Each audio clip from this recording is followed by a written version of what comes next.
గురువుగారు, మనం ఎక్కడికొచ్చాం? ఇది నా ఇల్లే, రా.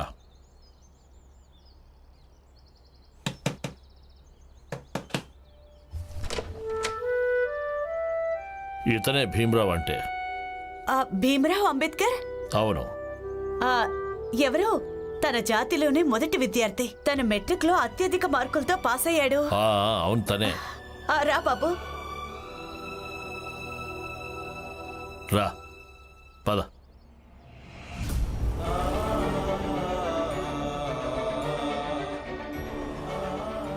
బయటకెళ్ళి ఇక్కడి నుంచే వెళ్ళండి. ఏయ్, త్వరగా నీళ్లు తీసుకురా. ఇల్లు మొత్తం శుద్ధీకరణ చేయాలి.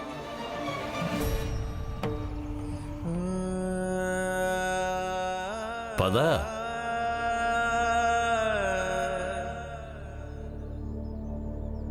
నువ్వేమీ సంకోచించకు. జ్యోతిబా పూలే గారి ఆశయ సాధకులం. జాతి మతాలని పట్టించుకో. ఇక అంతకంటే మంచి ఏంటంటే నా భార్య కూడా ఇలాంటి వాటిని అస్సలు పట్టించుకోదు. తను సావిత్రిబాయి పూలే గారి భక్తురాలు. లోపలికి వెళ్దాం, పద. రా.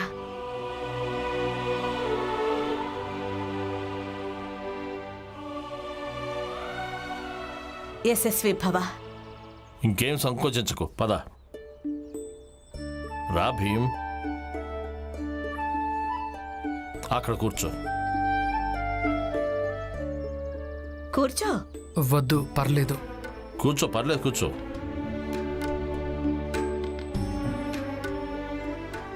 మేము ఇప్పుడే వస్తాం, పద.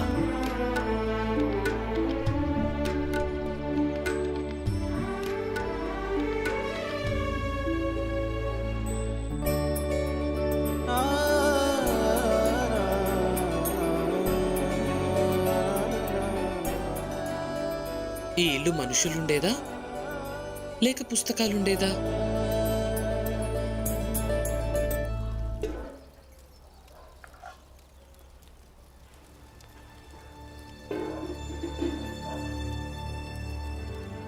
చాలా మంచి కుర్రాడు, పస్తులున్నాడు.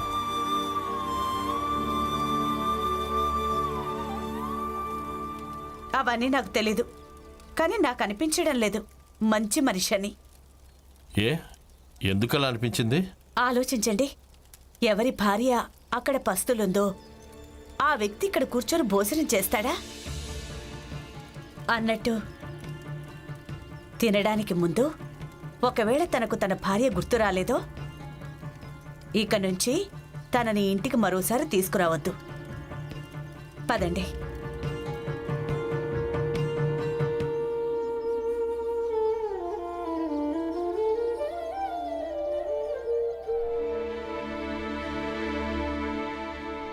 తిను బాబు. గురువుగారు, ఇదంతా తీసుకో.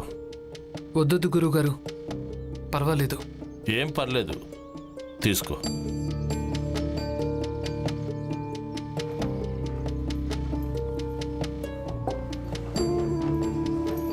కూర్చో.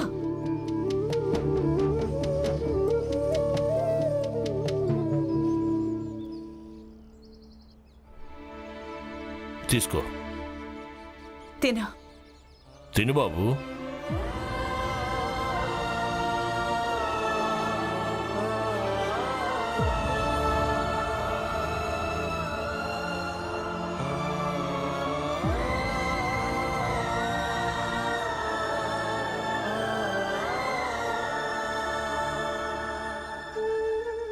ఈ సగం రొట్టె నాది, ఇంకో సగం నీది.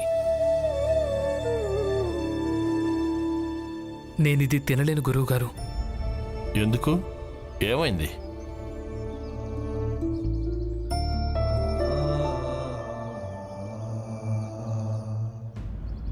గురువుగారు, ఇంట్లోంచి బయలుదేరడానికి ముందు నేను ఒక రొట్టెను 2 ముక్కలు చేశాను. సగం నేను తిన్నాను, ఇంకో సగం నా భార్య రమకు తినమనిచ్చాను. ఇప్పుడు నాకు తెలీదు గురువుగారు, తను ఆ సగం రొట్టెను తినుంటుందో లేదా తన తమ్ముడు చెల్లెలికి తినిపించిందో. కానీ ఏదేమైనా అక్కడ తను పస్తులుంటుంది. ఇక నేను ఇక్కడ కూర్చుని భోజనం చేయలేను. మీరు ఈ భోజనాన్ని నాకు కట్టించేయగలరా? నేను దీన్ని రమతో పాటు ఇంటికి వెళ్ళాక తింటాను. రోజంతా మేమిద్దరం ఆకలిని పంచుకున్నాం.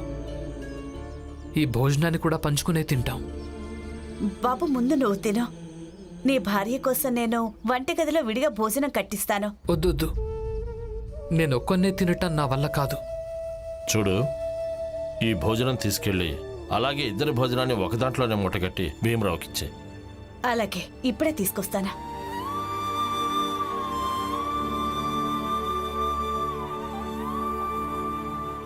భీమ్, ఈరోజు నువ్వు ఇంకొక పరీక్షలో పాస్ అయ్యావు. పరీక్ష మ్మ్. అంటే నాకేం అర్థం కాలేదు గురుగారు. భీమ్, పరీక్షలనేవి కేవలం చదువులో మాత్రమే ఉండవు. జీవితంలో కూడా ప్రతిరోజు వ్యక్తి ఎన్నో పరీక్షలను ఎదుర్కోవాలి.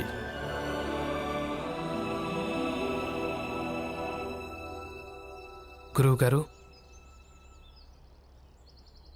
మా అమ్మ ఎప్పుడు చెప్తూ ఉండేది, కర్తవ్య నిర్వహణే ప్రేమ అవుతుంది అని. మీ అమ్మ చెప్పింది అక్షరాలా నిజం. ఎప్పుడూ నీ కర్తవ్యాన్ని పాటిస్తూ ఉండు. అన్నట్టు ఎలా ఉన్నావో అలాగే ఉండు. తీసుకో.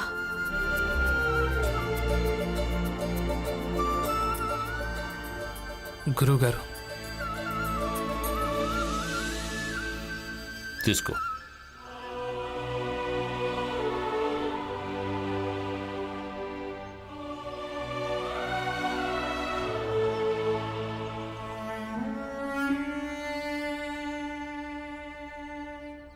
వస్తాను గురుగారు.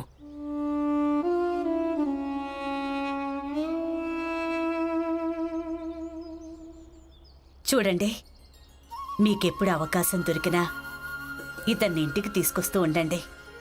నేను తనకు సంతోషంగా భోజనం పెడతాను. నిజంగా చాలా మంచి కుర్రాడు. చాలా మంచివాడు.